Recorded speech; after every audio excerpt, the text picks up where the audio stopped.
தீபிகா, திமுக காங்கிரஸ் இடையே நாளை கூட்டணி தொகுதி பங்கீடு பேச்சுவார்த்தை நடைபெறும் என தகவல் வெளியாகி இருக்கிறது. ஏற்கனவே நாளை மக்கள் நீதி மையம் மற்றும் இந்திய கம்யூனிஸ்ட் கட்சியுடன் தொகுதி பங்கீடு தொடர்பான பேச்சுவார்த்தை நடைபெறும் என அறிவிக்கப்பட்டிருந்த சூழ்நிலையில் திமுக காங்கிரஸ் இடையே நாளை தொகுதி பங்கீடு பேச்சுவார்த்தை நடைபெறும் என தகவல் வெளியாகி இருக்கிறது.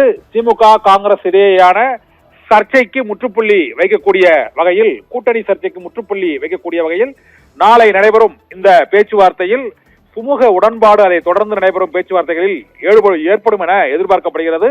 திமுக காங்கிரஸ் இடையேயான தொகுதி பங்கீடு பேச்சுவார்த்தையின் மூலமாக கூட்டணி பேச்சுவார்த்தையில் முக்கிய திருப்பமாக, ஏனென்றால் நேற்று காங்கிரஸ் கட்சி தாவேகாவுடன் தாங்கள் தொடர்ந்து தொடர்பில் இருக்கிறோம், அவர்கள் அழைப்பு விடுத்திருக்கிறார்கள் என்று தமிழக காங்கிரஸ் கட்சியின் மேலிட பொறுப்பாளர் கிரீஷ் சோடங்கர் பேசியிருந்த நிலையில் திமுக காங்கிரஸ் கூட்டணி நீடிக்குமா என்ற கேள்வி எழுந்தது. தாவேகா கூட்டணியில் காங்கிரஸ் இணையுமா என்ற ஒரு சர்ச்சையும் தொடர்ந்து கொண்டே இருந்தது.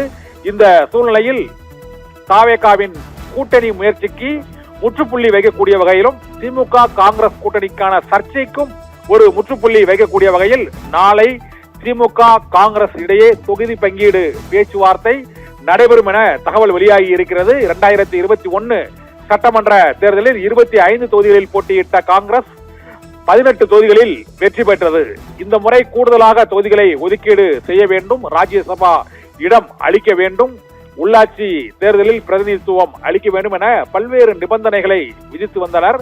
இந்த நிபந்தனைகள் தொடர்பாக காங்கிரஸ் கட்சியின் பொதுச் செயலாளர் கே.சி. வேணுகோபாலும் முதலமைச்சரும் திமுக தலைவருமான மு.க. ஸ்டாலினும் பேச்சுவார்த்தை நடத்தினார்கள். அதன் பின்னர் திமுகவின் முடிவு குறித்து நாடாளுமன்ற உறுப்பினர் கனிமொழி கிரீஷ் சோடங்கரிடமும் கருத்தை தெரிவித்திருந்தார். இந்த சூழ்நிலையில் இருதரப்பு கருத்துக்களும் காங்கிரஸ் தலைமையிடம் தெரிவிக்கப்பட்டு நாளை முதல் கட்ட பேச்சுவார்த்தை நடைபெறும் என தெரிகிறது. இதனால் தமிழக வெற்றி கழகத்திற்கான கடைசி கூட்டணி முயற்சியும் தற்போது பின்னடைவை சந்தித்திருக்கிறது. காங்கிரஸ் தங்கள் கூட்டணியில் இணையும் என எதிர்பார்த்த தாவேகாவிற்கு பெருத்த ஏமாற்றம், பின்னடைவு ஏற்பட்டிருக்கிறது. திமுக கூட்டணியில் காங்கிரஸ் கட்சியுடன் தொகுதி பங்கீடு பேச்சுவார்த்தை நாளை நடைபெற தொடங்கிவிட்டால் அதன் பின்னர் உடன்பாடு எட்டப்பட்டு வரும். திமுக, தேமுதிக, காங்கிரஸ் மற்றும் இடதுசாரி கட்சிகள், மதிமுக, விசிக என அந்த கட்சியின் கூட்டணியில் உள்ள அனைத்து கட்சிகளுக்கும் அடுத்தடுத்து தொகுதி பங்கீட்டை மார்ச் முதல் வாரத்திலேயே நிறைவு செய்வதற்கு திட்டமிட்டிருக்கிறார்கள்.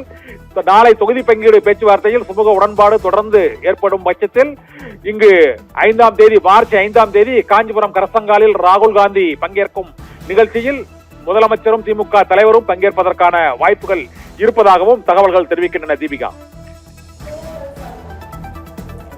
தகவல்களுக்கு நன்றி கண்ணன்.